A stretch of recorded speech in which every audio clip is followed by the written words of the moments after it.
The day the stars went SEL, Galactic Council ruled the stars for thousands of years. They believed nothing could surprise them anymore. Every strong race had already bowed. Every weak world had already fallen. The council chamber floated above their capital planet, a massive ring of light and stone. Representatives of the greatest alien races sat in silence, watching star maps drift in the air. It was a normal cycle. Trade routes were stable. Border wars were quiet. The galaxy was calm. Then the stars went silent. One small system on the edge of known space blinked red. At first, no one noticed. Then a second system followed. Then a third. An observer officer leaned forward, his voice low and careful. Long-range drone has stopped responding. Last signal came from a yellow star system. Murmurs spread across the chamber. That system was marked harmless. A young species lived there, divided, violent, and primitive. They called themselves humans. The council was not worried. Primitive races lost drones all the time. It meant nothing. Until the scanner screamed. A sharp alarm cut through the chamber.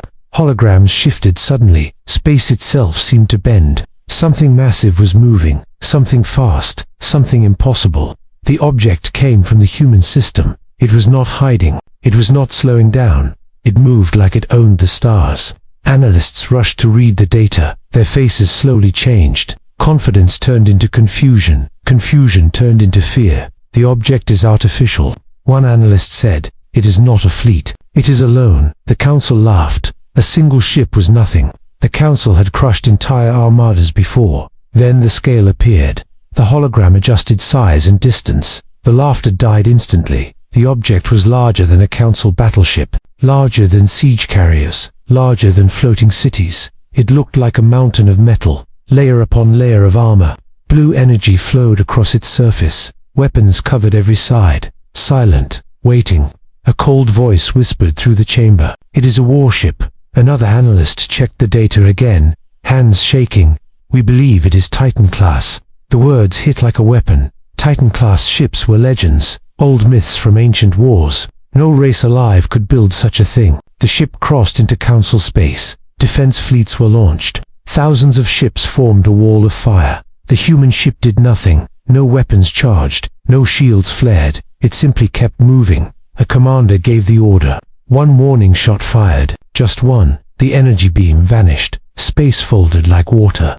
The attack never reached the ship. Then the human ship answered. Not with destruction. Not with anger.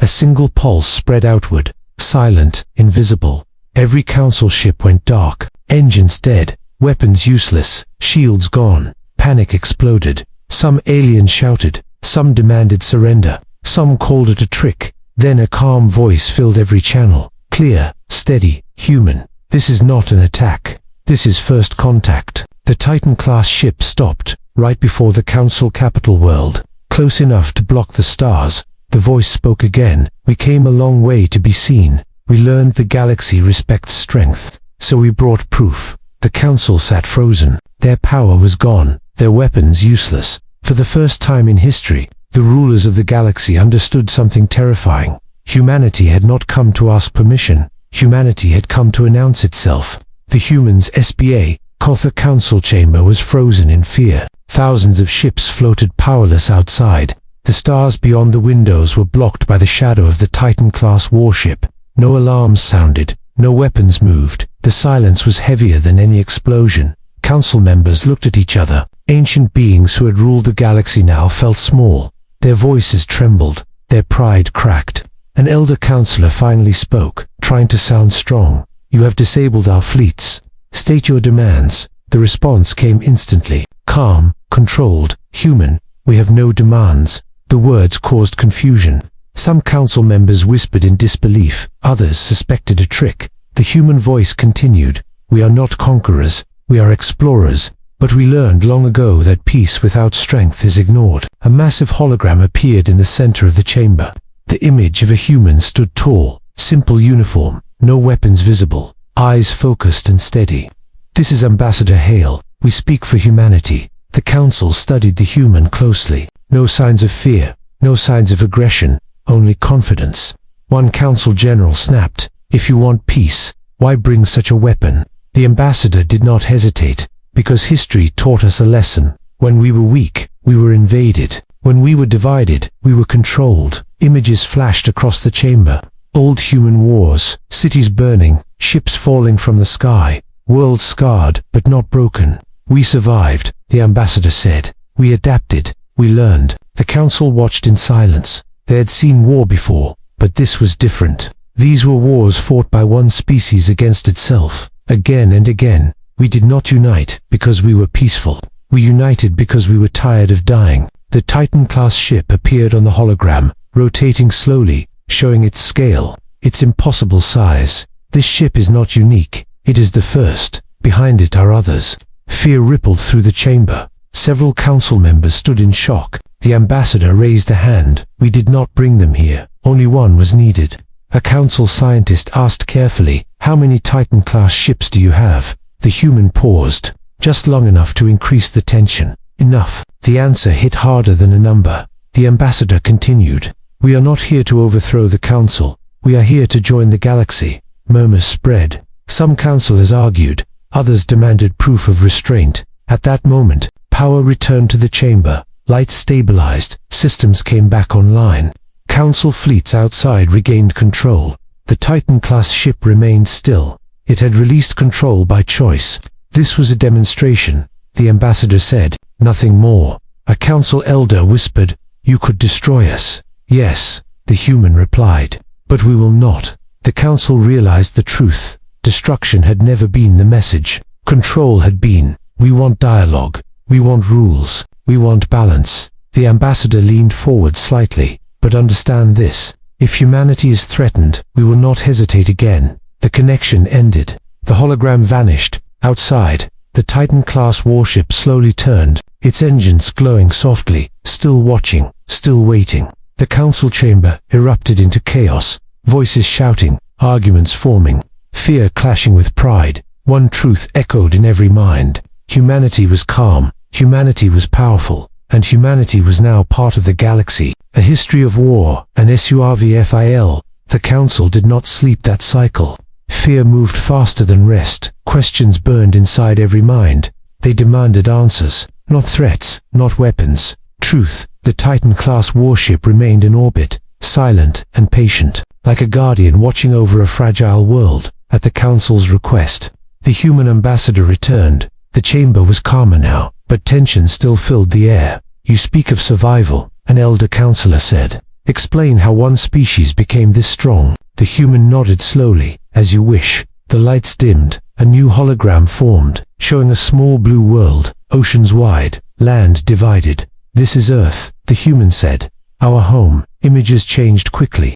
Early humans hunting, building fires, facing cold, hunger, and predators. We were never the strongest. We were never the fastest. We survived because we adapted. The council watched closely. Many races had evolved in peace. Very few had evolved through constant danger. Images shifted to wars, simple weapons at first, then machines, then weapons that burned cities. We fought each other, not because we loved war, but because we feared extinction. The ambassador's voice remained steady, but the weight of the images was heavy. Our planet tried to kill us. Storms, quakes, plagues.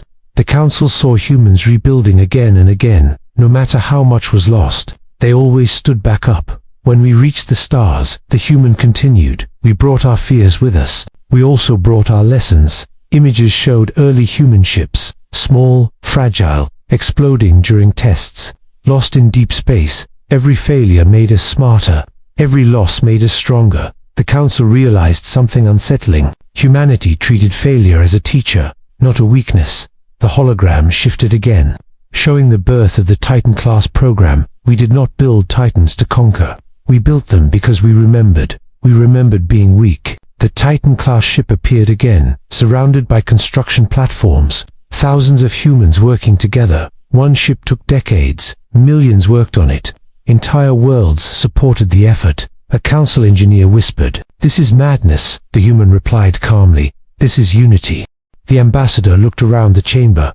"We do not seek war, but we will never face extinction again." The council felt the weight of those words. They understood now. This was not pride. This was trauma shaped into strength. A counselor asked softly, "If your past was so violent, why choose restraint now?" The human paused, then answered, "Because we know what war costs." Images showed ruined cities, graves without names, children standing among ruins. We learned the hardest lesson. Winning a war does not mean surviving it. The hologram faded. The chamber remained silent. For the first time, the council did not see monsters. They saw survivors. Humanity was not dangerous because it loved war. Humanity was dangerous because it understood it. And that understanding made them unstoppable. The test of POWR. The council was divided. Fear battled pride. Logic battled tradition. Not every race believed humanity deserved trust. Some saw the Titan class as a threat that must be destroyed. Others saw it as a warning. Among them stood the Carvex Dominion, a race built for war. Their empire grew through conquest. They respected only strength. Their war leader stepped forward, armor covered in scars, eyes burning with hunger. Words mean nothing. The Carvex leader said, "Power decides truth." The chamber filled with tension. Many council members feared what would come next. The human ambassador remained calm. "What do you propose?" A cruel smile spread across the alien's face. "A test, a demonstration. If humans are strong, prove it." The council argued. Some demanded refusal. Others demanded compliance. Finally, a neutral world was chosen. A dead star system, no life, no value. The Titan-class warship moved, slow and deliberate. Every council sensor locked onto it. Fleets gathered at a safe distance. Billions of eyes watched. The Carvex Armada fired first. A massive barrage of plasma and energy, enough to shatter planets. The Titan class did not dodge. It did not retreat. The attack struck its hull. Light flashed. Energy rippled. When the smoke cleared, the ship was untouched. Gasps echoed across every channel. The human ambassador spoke calmly. "That was your turn." The Titan class responded, not with rage, not with excess. A single weapon charged. Silent, controlled. Space bent again. A focused beam struck the dead star. The star shuddered, collapsed inward, then vanished. Not an explosion, not chaos. Precision. The system fell into darkness. Planets drifted lifeless, frozen, silent. The council was speechless. The Carvex Armada powered down. The human voice returned. "We could have targeted fleets. We did not."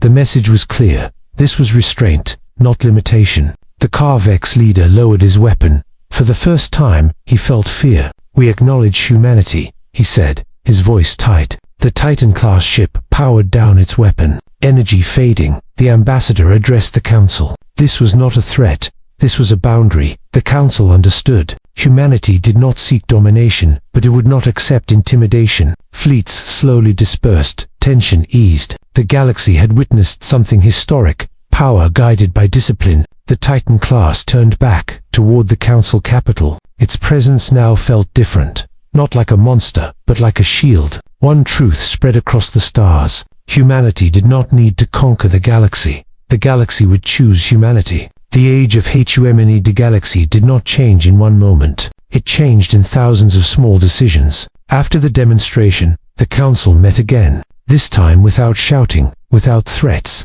without pride. The Titan-class warship remained nearby, not as a weapon, but as a reminder. Humanity was invited to join the Galactic Council, not as a subject, not as a client race, but as an equal. Many were uneasy. Old powers feared losing control, but fear was no longer enough to deny reality. The human ambassador stood before the council one last time. "We do not ask to rule. We ask to protect what we all share." Trade routes reopened. Borders stabilized. Pirate fleets vanished under joint patrols. Where the Titan-class ships appeared, war stopped. Not because humanity demanded obedience, but because no one wished to test their patience again. Human technology spread carefully, shared, limited, controlled. Worlds once crushed by stronger neighbors were defended, not conquered. The council slowly changed. Laws became fairer, punishments less cruel. For the first time, power had a witness. The Carvex Dominion signed peace accords. Their war fleets stood down.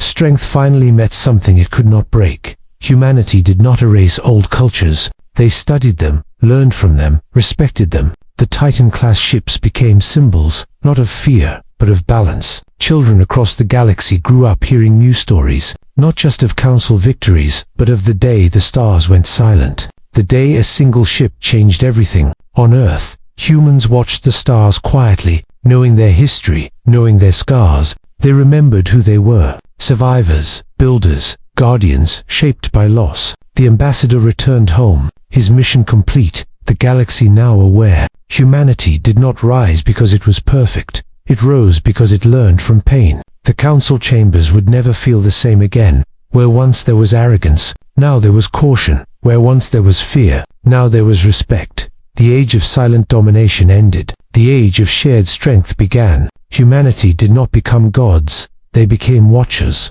And as the Titan-class warships drifted across the stars, their engines glowing softly, one truth echoed through every system. When humanity arrived, the galaxy stopped fighting itself. Not because it was forced, but because it finally understood. Strength without mercy destroys, but strength with restraint saves. And that lesson was humanity's greatest gift to the stars.